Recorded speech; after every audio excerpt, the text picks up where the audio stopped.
오늘 우리에게 주신 하나님의 말씀 데살로니가 전서 2장 1절에서 4절 말씀을 중심으로 하나님을 기쁘시게 라는 제목으로 말씀을 드리려고 합니다. 작년에 그 고추를 요 앞에 심었었는데 그냥 동네 사람들이 부러워할 정도로 병도 없이 잘 자라다가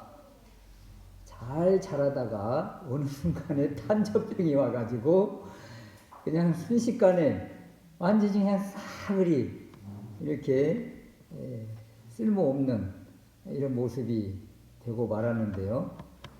그런 것들을 바라보면서 탄저병 들은 것을 이렇게 따고 그러면 괜찮으려니 했는데 또 그냥 다 이렇게 하나도 그냥 건질 것이 없는 이런 모습들을 봤습니다. 저 앞에 분들 그 고추 밭에도 가니까 탄저병이 들어가지고 아예 그냥 따지도 않고 그냥 버려둔 이런 모습을 이렇게 많이 봤는데요. 그런 것을 보면서 농사 짓는 분들의 아픔, 참 헛수고 했었을 때의 그 아픔이 조금 이렇게 느껴지더라고요. 가끔 뉴스에 보면 땀 흘려 농사 지은 농작물들을 이렇게 다 갈아엎는 이런 모습들을 보는데 그것을 갈아엎을 때에 그 농부들의 마음이 얼마나 참 찢어질까 그런 생각이 들더라고요. 사도 바울도 1차, 2차, 3차 전도 여행을 하면서 걷는 거리를 대략적으로 17,000km를 넘게 그렇게 물론 배를 타고 간 적도 있지만 그 정도의 거리라고 합니다. 오직 복음, 예수님에 사로잡혀서 사명을 감당했는데 이렇게 수고했는데 수고한 것에 대한 열매가 있을까? 아니면 아까 농사 짓는 분들처럼 이렇게 실컷 수고했는데 헛된 농사를 지었을 때의 그 헛된 그런 모습이었을까? 이런 것이죠. 오늘 2장 1절 말씀에 보면 형제들아 우리가 너희 가운데 들어감이 헛되지 않은 줄을 여기 헛되다 이 말이 나오잖아요. 헛되지 않은 줄을 너희 자신이 아나니 헛되지 않았다. 텅 비지 않았다. 이런 것들에 대한 수고가 헛되지 않고 열매를 맺었다는 것입니다. 사도 바울의 이런 고백을 바라보면서 우리 인생도 텅 빈 인생이 아닌 헛되지 않은 인생이 되려면 헛되지 않은 인생이 되려면 어떻게 살아야 될까 이런 것이죠. 그래서 오늘 이 말씀을 통해서 우리 그리스도인의 삶의 원리, 열매를 맺는 그 원리를 깨닫는 귀한 시간 될 수 있으시기를 바랍니다. 첫 번째는 이런 것입니다. 우리가 믿고 전하는 복음이 무엇인가를 분명히 알아야 되겠다. 복음에 대한 정의이기도 한데요. 사도 바울은 복음을 말할 때 그리스도의 복음이다. 그리스도의 복음. 또 하나님의 복음. 이런 말을 씁니다. 로마서 15장 19절 말씀에 보면 이 일로 인하여 내가 예루살렘으로부터 두루 행하여 일루리곤까지 그리스도의 복음을 편만하게 전하였노라. 그리스도의 복음 이런 말을 써요.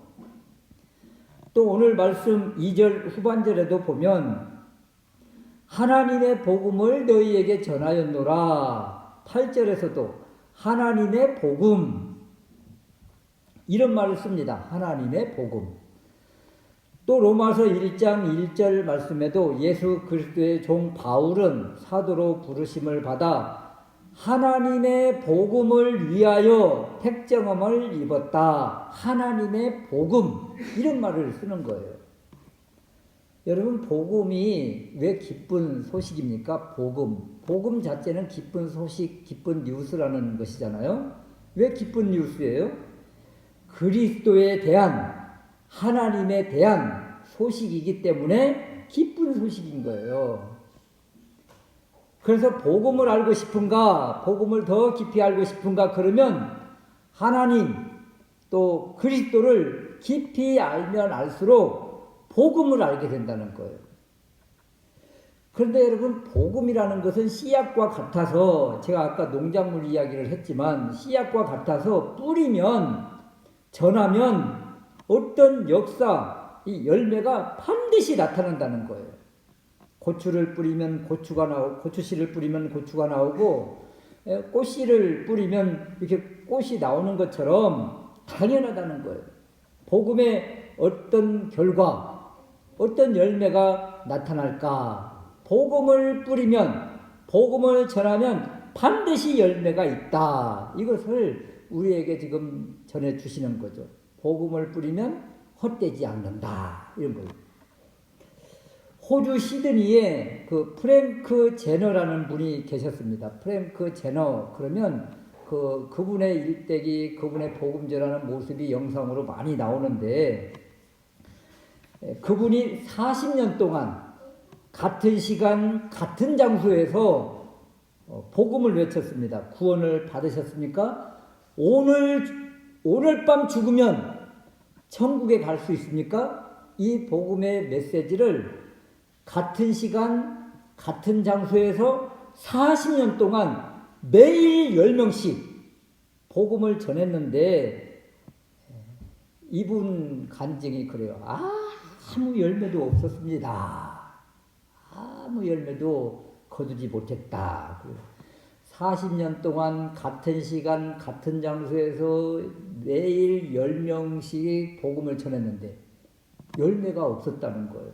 그런데 몇십 년 후에 영국에서, 또 인도에서, 여기저기 각국에서, 호주에서 어떤 분의 메시지를 듣고 그날 밤 누웠는데 밤이 계속 그 음성, 그 메시지가 귀에 매매 돌아서 견딜 수가 없어서 예수님을 믿고 목사가 되신 분, 선교사가 되신 분, 이런 분들이 막 간증을 하기 시작하더라는 거예요. 아무 열매도 없는 줄 알았는데 조사에 의하면 이 프랭크 제너라는 분을 통해서 결신, 열매 맺는 분들이 거의 한 14만 명이 넘게 전도되었다. 이런 일이 있습니다. 또 우리가 잘 아는 영화 창끝이라는 그 선교 영화가 있는데요. 혹시 창끝이라는 영화 보신 적이 있으세요? 짐 엘리엇, 이분의 일대기인데, 이 짐 엘리엇 일행이 에콰도르에 있는 그 아우카 부족에게 복음을 전하러 가다가 이 경비행기가 추락하고, 그러면서 그 부족 사람들에게 잡혀서 무참하게 칼과 창으로 죽음을 당하고 말았습니다. 그런데 희한한 것은 말이에요. 이분들이 죽음 당하기 전에 이미 허리에 권총이 다 있었다는 거. 탄알이 장전된 권총이 있는데, 그 어느 누구도 이 권총을 사용하지 않고 그대로 그냥 그분들의 그 창, 칼을 맞고 죽음을 당한 거예요. 맞서 싸우면 후에 복음 전파에 방해가 될 것을 염려해서 이분들은 그냥 그대로 죽음을 받아들였다는 것이지요. 그리고 이후에 이 짐 엘리엇의 부인 엘리자벳이 남편이 이 순교한 이 지역에 복음을 들고 갑니다. 그리고 몇 년이 지난 후에 그 짐 엘리엇을, 남편을 죽였던 그 키모라는 사람이 이제 주님을 영접하고 목사가 되고, 그리고 이분들을 통해서 그 지역에 복음의 꽃이 피게 된 것입니다. 이 엘리자벳, 이 부인이 가기 전에 그 어떤 기자가 짐 엘리엇의 죽음 소식을 듣고 질문을 했다고 그럽니다. 그 인디언들이 사는 그 오지에 갔다가 복음의 열매도 거두기 전에 복음도 제대로 전하지 못하고 죽었으니 그분들의 인생이 낭비된 것이 아닙니까? 인생을 낭비한 것이 아닙니까?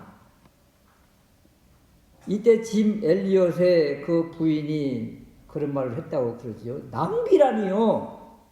우리 남편은 이때를 위해서 기도해왔고 이 일을 위해서 생명을 바쳤다. 이제 이런 말을 했다는 거예요.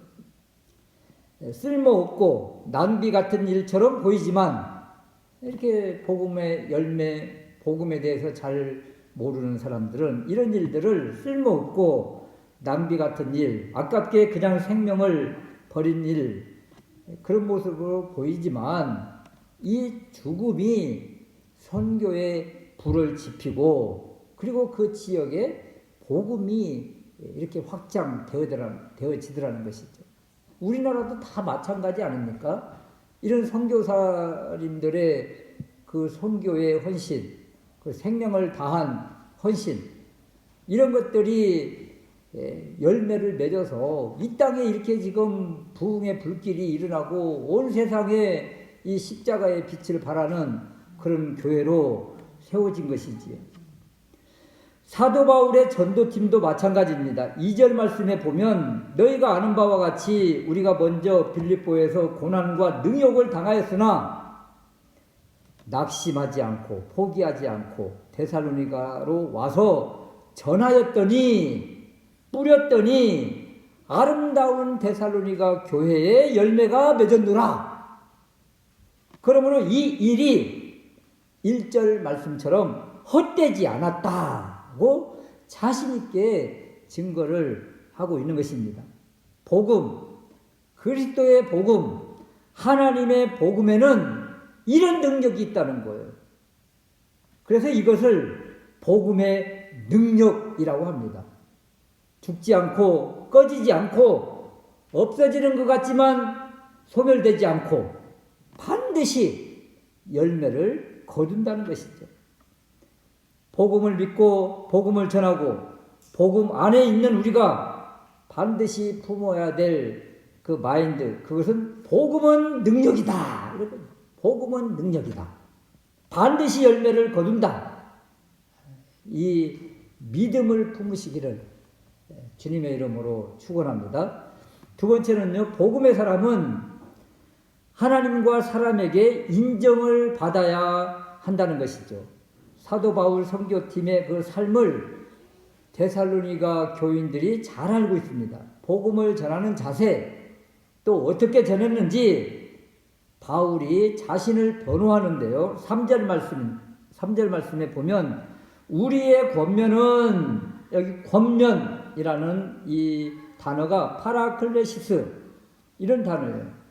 보혜사를 말할 때, 보혜사 성령님을 말할 때 파라클레토스, 이런 단어를 쓰는데 의미가 같아요. 위로자, 상담자, 돕는 자, 옆에서 항상 곁에서 필요를 따라 돕고 채워주는, 돕는 이런 모습. 그리고 권면, 파라클레시스는 격려, 권면, 간청, 위로, 이런 모습으로 복음을 전했다는 거예요. 그러니까 사도 바울의 복음을 전하는 모습은 권면이었는데 간사함이나 더러움이나 속임수로 하지 않았다. 마게도냐 지역, 특히 데살로니가, 베레아, 아덴 이런 지역을 마게도냐라고 하는데 이 지역은 철학자들이 많이 활동한 도시입니다. 그 철학자들, 또 방랑 순례자들, 이 순례자들이라고 하는데 이들은요, 자기들이 깨우친 도를 전하면서 대가를 받는 거예요. 내가 이런 도를 깨우쳤습니다 하면서 그걸 전하고 그리고 가르치면서 대가를 받는 이런 사람들이 많았다는 거예요. 그런 순례자들은 이렇게 자기들이 깨우친 도를 전하면서 대가를 받으면서 그 대가를 가지고 생활을 했는데 자기들이 깨우친 도, 어디 산에 가서 깨우쳤다든지, 무슨 나무를 붙잡고 깨우쳤다든지, 공부를 해서 깨우쳤다든지, 철학을 통해서 깨우쳤다든지, 이렇게 깨우친 것들을 이렇게 교묘한 말로 사람을 미혹하고 현혹해서 돈을 낼 수밖에 없을 정도로 이렇게 만들었다는 것이죠.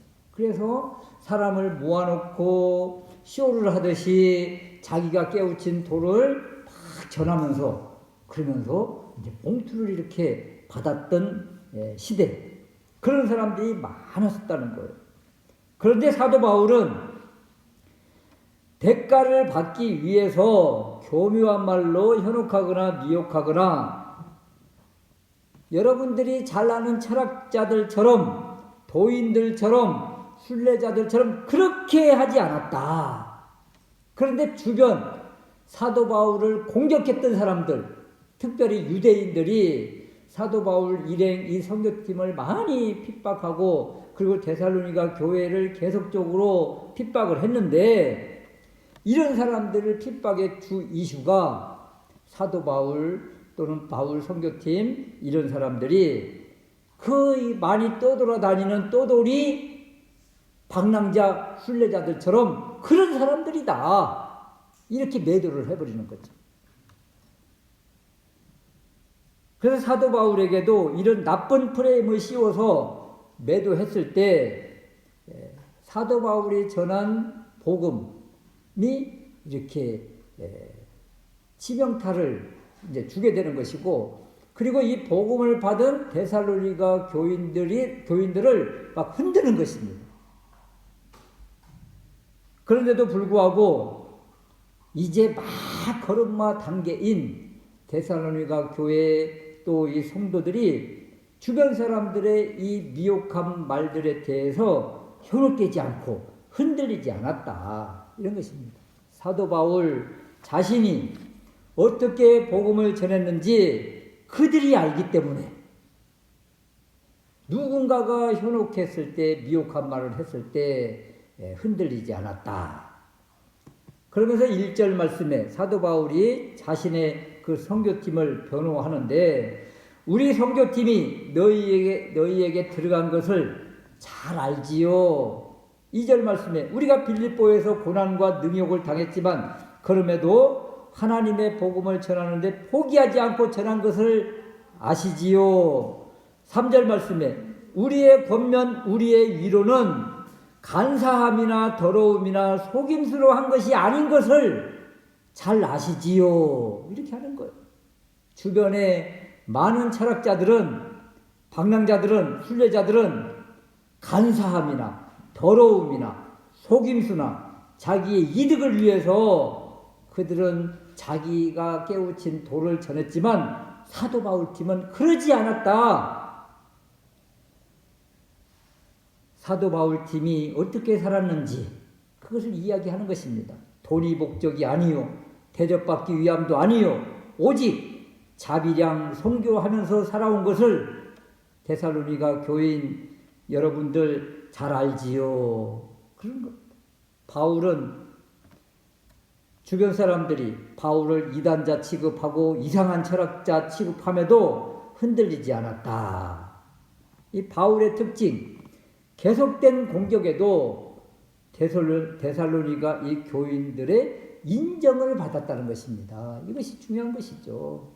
데살로니가 교회에 계속적으로 주변 사람들이 사도 바울 팀 잘못했습니다. 하지만 이 교인들이 오히려 사도 바울 선교팀을 인정하고 오히려 변호해 주었다는 것을 우리가 알 수가 있습니다. 그래서 사도 바울의 선교팀은 주변에 공격이 있었지만 그럼에도 불구하고 데살로니가 교회가 흔들리지 않는 것은 그 교인들, 사람들의 인정을 받았기 때문에 그 교회가 든든히 서 있을 수 있었다는 것입니다. 또 하나는 4절 말씀에 하나님의 인정을 받았다.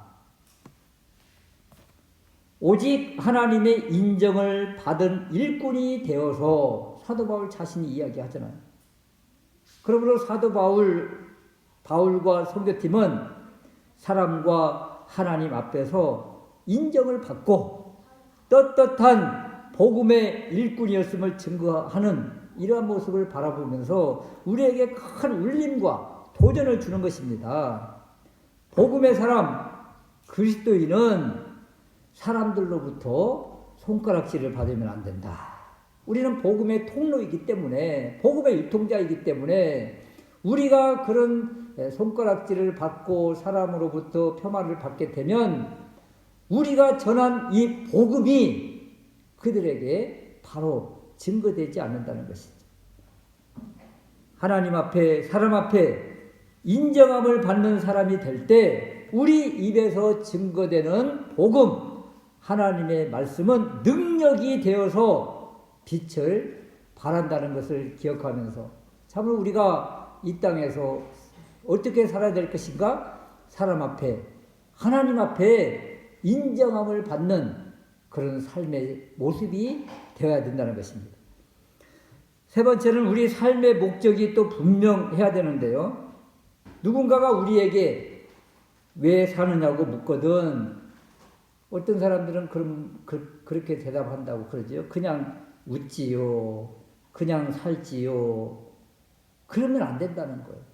우리가 이 세상 살면서 마지못해서 그냥 사는 그런 존재가 아니잖아요. 우리는 분명해야 된다 이런 거죠. 삶의 목적이 분명해야 된다. 웨스트민스터 신앙 고백서에 사람의 제일 된 목적이 무엇입니까? 이렇게 묻습니다. 이것은 학습받을 때, 세례받을 때 반드시 묻는 질문 중에 하나예요. 사람의 제일 되는 목적은 무엇입니까? 답. 해가지고 우리는 답을 분명히 이렇게 적어줘요. 사람의 제일 되는 목적은 하나님을 영화롭게 하며 영원토록 그분을 즐거워하는 것입니다. 이게 답입니다. 여러분. 왜 사느냐고 묻거든 하나님을 영화롭게 하고 영원토록 그분을 즐거워하는 것입니다. 하나님을 영화롭게 하나님께 영광을 돌린다. 그러면 이것이 무엇일까요? 하나님을 영화롭게 한다. 하나님께 영광 돌린다고 하는데 도대체 무엇이 하나님께 영광 돌리는 것입니까? 쉽게 말하면 하나님 뜻대로 사는 것입니다. 하나님 뜻대로 사는 것이 바로 하나님께 영광 돌리는 것입니다. 오늘 사도 바울은 이렇게 말합니다. 4절 말씀에 사람을 기쁘게 하려 함이 아니요 오직 우리 마음을 살피시는 하나님을 기쁘시게 하려 함이라. 하나님을 기쁘시게, 하나님의 기쁨의 존재, 이런 것입니다. 하나님을 기쁘시게 하는 삶, 하나님의 기쁨의 존재, 또 하나님께 영광 돌리는 삶, 그것이 무엇입니까? 하나님이 맡겨주신 그 일을 잘 감당하는 것, 그것이 하나님의 뜻대로 사는 것이고 하나님 영광을 위해서 사는 것이고 하나님께 기쁨의 존재가 되는 것입니다. 하나님께서 우리에게 맡긴 일이 있다는 거예요. 4절 말씀에 오직 하나님의 인정을 받은 일꾼이 되었다 그러잖아요. 하나님의 인정을 받은 일꾼, 맡은 것이 있잖아요. 일꾼에게는 어떤 일을 맡겨주시잖아요. 그래서 일꾼이라고 그래요. 그런데 이 구절을 개역 한글 성경에서는 이렇게 번역되어 있습니다. 오직 하나님의 옳게 여기심을 입어 복음 전할 부탁을 받았다. 여기에는 일꾼이라는 말이 없어요. 복음 전할 부탁을 받았다. 하나님께서 우리에게 맡겨주신 것이 무엇이냐면 복음을 전하라. 이것을 맡겨주셨다는 거예요.